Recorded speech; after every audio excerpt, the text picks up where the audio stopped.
Hello and welcome back to Sage and Stone Homestead. My name is Heather. So we're going to have another sit down chat today. We're going to be talking in our homestead overflow shed. And I addressed this video to vegans, but really this conversation is for everyone. Everyone who needs to eat food to survive. This video is for you, at least in some regard.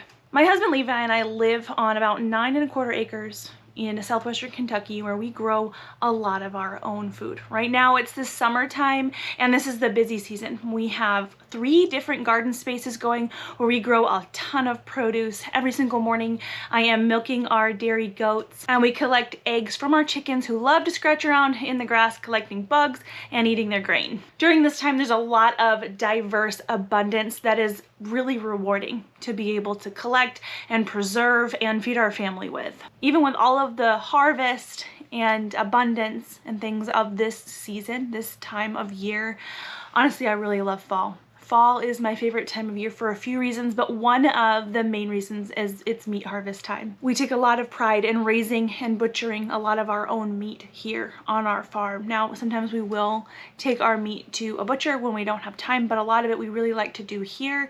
It's just where our convictions are at. So I want to say up front too that this video has no intention to try to convert anyone in or out of any way of eating that makes them happy. That's not what the point of this video is. The act of eating and nourishing your body is intensely personal. It's very intimate, and everybody should come to the conclusion of what they put in their bodies on their own time, based on, as I mentioned, their own convictions and what matters most to them. Not everybody cares how the food that is on their plate got there. A lot of people just care the fact that it's there, and that's super valid and important. All I'm asking is that before you attack and accost another human being for the choices that they make, you really turn around and assess yourself and the choices that you're making and the impacts that those choices likely have. So last year around this time, I started filming our Raising Rabbits series. That series has exploded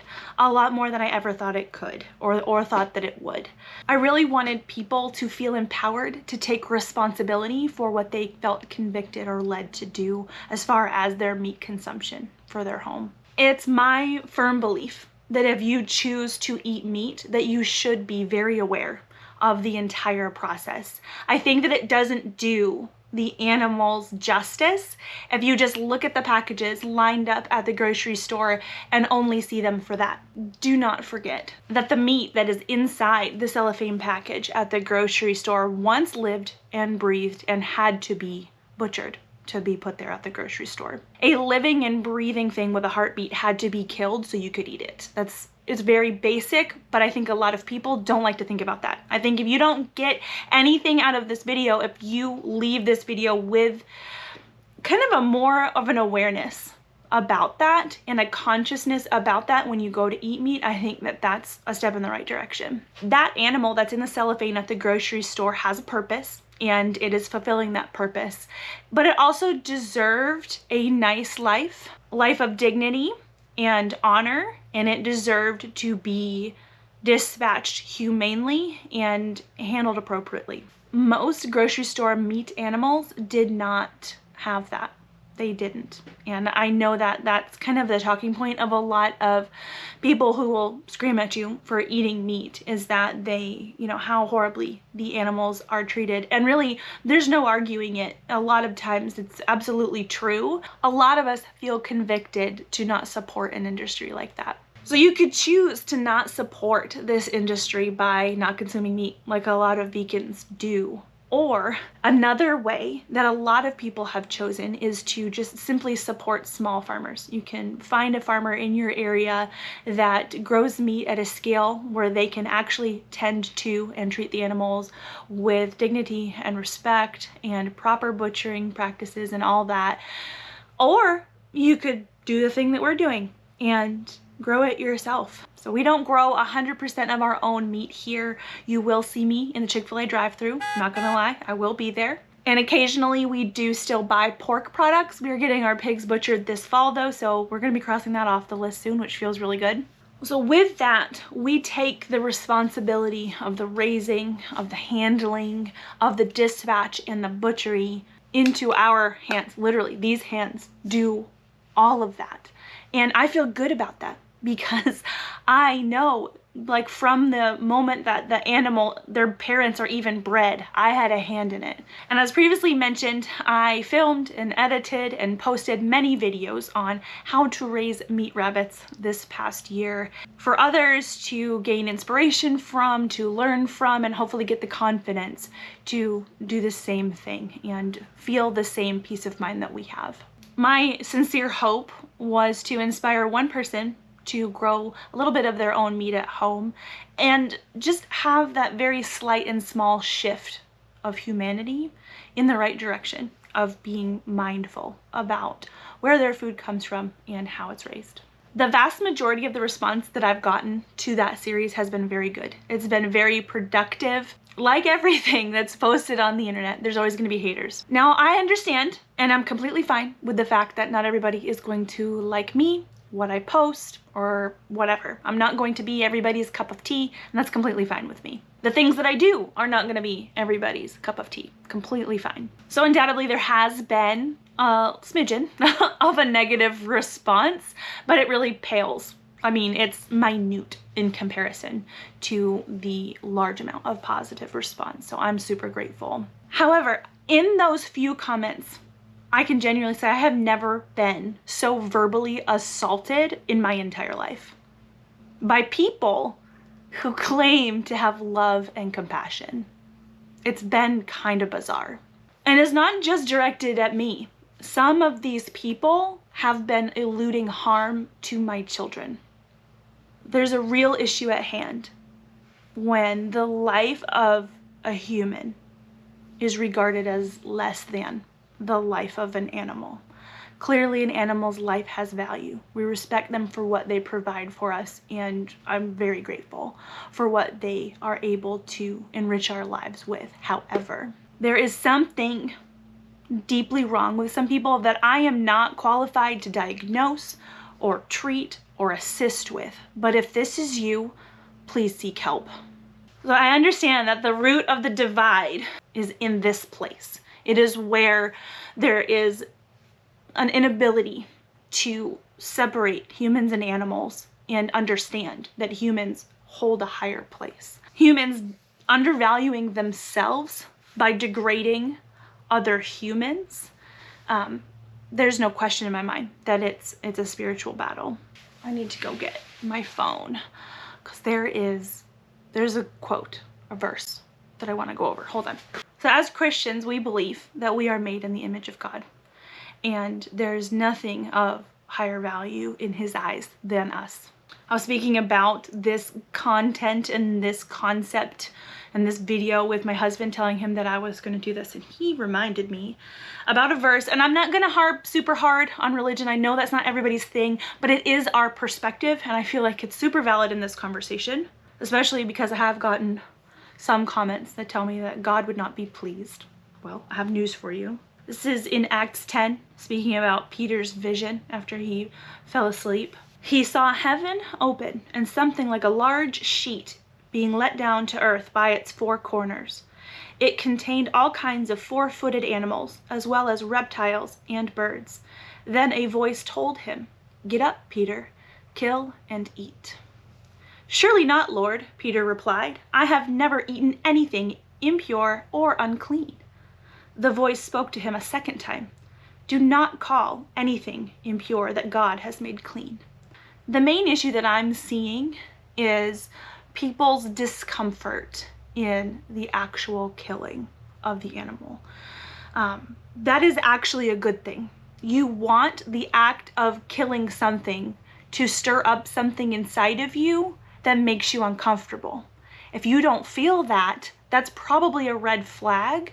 Somebody who feels that is going to take care. They are going to take time because they're going to want to do it right. So that is a completely normal and natural feeling. And it doesn't mean that you have to force yourself to do the killing in order to consume meat. But just having that feeling alone, to me, makes you a good human and somebody that's worthy to eat meat, because you you're just showing respect. You're showing respect to that animal by having compassion for them with that feeling.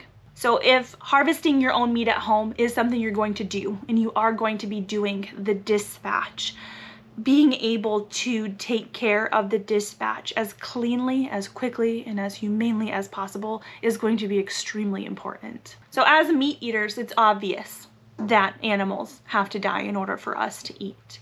I think it's a little bit less obvious that animals still die when you're a vegan, and they still die when you're a vegetarian. And so I kind of want to bring a little bit of that into perspective, because I think it's important in this conversation when people are like accosting us meat eaters for taking this responsibility, but also turning a blind eye to what literally happens out in the field every single day. As I mentioned, we live on 9¼ acres in the middle of absolutely nowhere, Kentucky, and we are surrounded by thousands upon thousands of acres of monoculture. So across the street from me right now is lots of corn. Lots of corn, as far as the eye can see. Up the road, there's tons and tons of soy. There was wheat earlier in the year, and they also grow tobacco around here. Those are the 4 main crops that are grown around here. And so for just about 200 days out of the year, those fields are heavily worked by big, large machines. Actually, the field across the street from us, they did a lot of work too this year. They had tillers out there, they had spreaders out there. They were really working the ground, spraying all kinds of stuff, trying to make it as ideal as they needed it to be in order to get the harvest that they need to get out of it. So backtrack a little bit. We're on 9 acres. Most of it has goats on it, but some of it doesn't. So we do have to mow a little bit in the back just to keep the grass down so we don't have things like coyotes encroaching on the livestock that we have here. So Levi mows just about 2½ acres worth of our backfield a couple times a year, and every time just about he hits a rabbit and kills it or maims it. And it's unfortunate, but it just kind of happens when things grow up.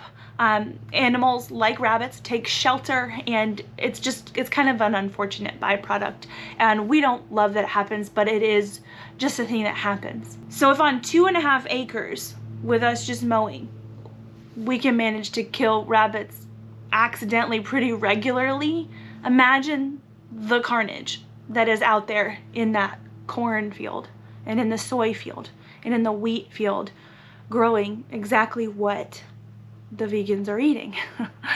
There is a loss, an animal loss, no matter how you choose to eat. It's literally just a fact. It's unfortunate that it happens. I feel like, honestly, it's unavoidable when you have to grow food at the scale that has to be done, has to be grown in order to feed all of the people and animals that we have here on the earth. I don't know if there is a perfect solution to where that won't happen, but especially the spraying is where I have personally, physically seen with my eyes the impact on pollinators, because I'm a beekeeper. I see it. And I see the impact on fish, on the aquatic life. We have a decent sized pond on one side of our property, and they didn't work the field next to our pond this year, but when they work it and they spray, anything that was living in our pond automatically goes belly up and it dies, so that worms or whatever won't eat the soybeans that are in the tofu that a lot of vegans eat. I'm not trying to make anybody feel bad, okay? I'm really not. I'm just trying to offer perspective of, I'm being cursed out, I'm given death threats, I am told that my children should be strung up and gutted, while people are ignoring the fact that animals are maimed and killed for the way that they eat. I feel like for the way that we eat, we at least have that hands-on responsibility where we make sure that it's done right. That combine doesn't care if it only nicks the baby deer in the field. It keeps going. And the animal could very easily lay in the field and suffer and die for your loaf of bread. I'm not kidding, and I'm not trying to be dramatic. It is real life, and that is what happens. So I'm trying to offer this perspective so that it's understood that everybody's hands are dirty. Nobody has clean hands when it comes to animal suffering in order for us to eat. And there's another thing that I think a lot of people aren't aware of when it comes to animal rights and eating vegan and all of that, is that 80% of America's captive honeybee colonies are loaded up on trucks and carted to these large monocultures like the almond orchards in California every single year. So the bees are brought over there in order to create the almonds that make the almond milk that then is packaged in large factories that unavoidably have all of these emissions that of course affect the ecosystems, and then the almond milk is trucked across the country to wherever you're at to buy it, and all of the emissions involved with that in order for you to not drink cow's milk. And I mean, that's perspective. I'm not condemning you for it. It's just a fact. It is what it is. And so I would just kindly like to be seen for what I am, which really isn't that different from you if you think about it. I'm somebody that cares about the animals and really wants to make sure that it's done right. So I do it myself. One last thing I wanted to mention, and sorry, this is a little bit on a rabbit trail. It's something that I meant to address earlier and didn't, and it has to do with the treating the animals equal to people, or treating animals as a higher priority than people. Is a lot of people will claim that animals have the same emotions and kind of different characteristics of people. It's called anthropomorphism, if I'm saying that right. If not, I'm gonna put the words down here so you can look it up yourself. And I think that there's a space for that to a point.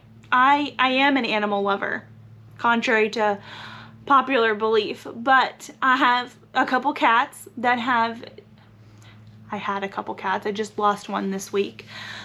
But I have a cat that has really carried me through a lot emotionally. I can acknowledge that that is absolutely a thing. However, I feel like what we place on animals probably isn't really where they're at, okay? Our human brains do a lot to try to convert something to make it make sense to us. And so we can see the, actions of an animal as compassion and put that name and that definition on their instincts as a way to make us feel good. It's maybe not something that's necessarily going on. And to be honest, that became very clear to me when we got a farm and we experienced death here on our farm. We experience death relatively often here on our farm, relatively speaking. We have a lot of animals here.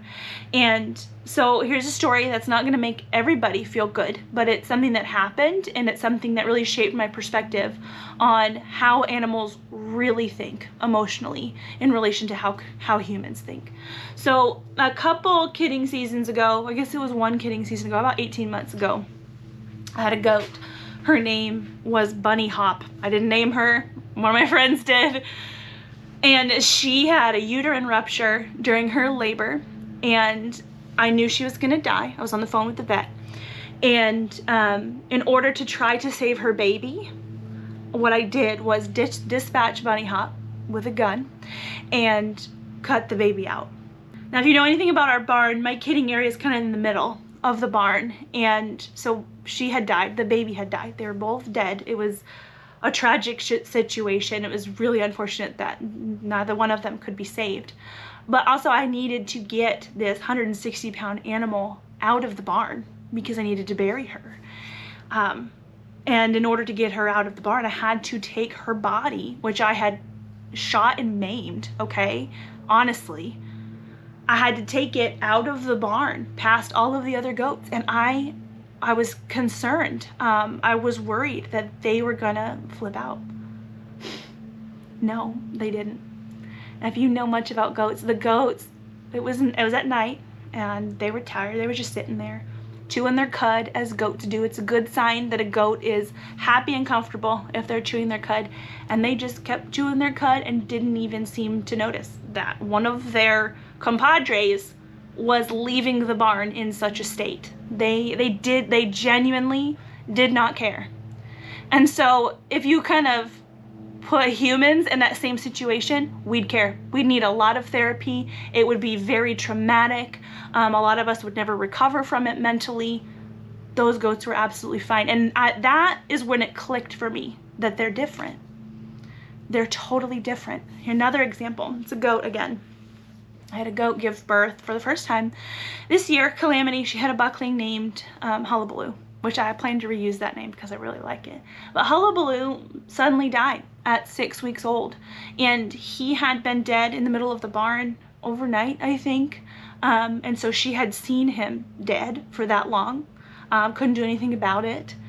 And the next morning when I found him and took him away, she was fine. Like, she was fine. She didn't cry for him, nothing. I think she's smart enough to know, because she sniffed him or whatever, the fact that he was dead. But then she immediately moved on with life, which, as a human being, you probably know that that would be impossible, okay? Impossible to move on with life as normal in that situation. For her, she just wanted her grain. Okay, I think that we put a lot on animals that they're not capable of because it makes us feel better. Maybe it fills some kind of void that we have. Maybe we're lacking something from our interpersonal relationships with other humans. I don't know. Again, I'm not qualified to diagnose any of this. It's just my thinking, but it's based on what I have actually seen here on my farm.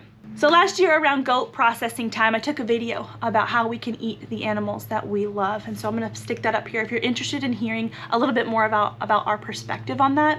And if raising rabbits now intrigues you, I have my whole series that I'm gonna list down here.